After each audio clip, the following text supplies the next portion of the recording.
a igreja com a paz do Senhor. Amém. Irmãos, o meu testemunho é que aconteceu hoje, né?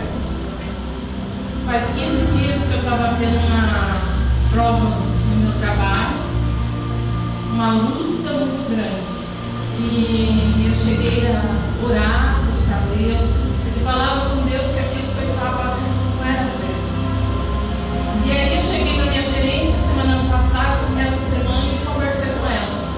Falei, expliquei o que estava acontecendo. E ela falou que ia tomar uma providência sobre isso. E no mesmo dia, 2 dias depois, eu acabei ficando doente. Peguei 2 atestados. E eu estava justamente na experiência. E eu falei, Senhor, agora ela está com as mãos. E aí, hoje ela chegou, entrei para trabalhar, ela chegou e falou, Lília, vem cá. Eu falei, bom dia, casa. Ela falou, bom dia. Falou, Lília, vem aqui.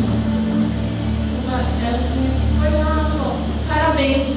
Eu falei, parabéns. Eu falei, nossa, todo mundo da rua, falei. Ela falou, parabéns.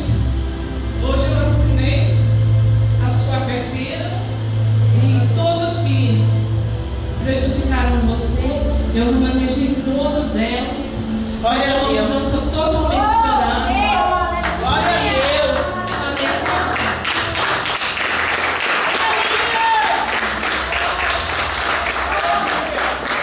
Louvado seja o Senhor.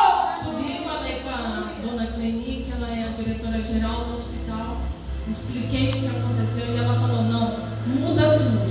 E a partir da semana, do início do mês, vai ser, cada turma vai ser um horário e isso vai acabar.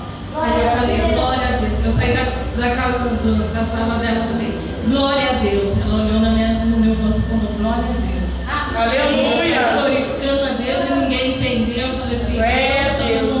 Aleluia. Então, irmãos, está passando por luta, está passando por prova, não vai debater com quem está gritando. Põe teus joelhos no chão que Deus vai te justificar. Verdade, Deus, eu creio, amém.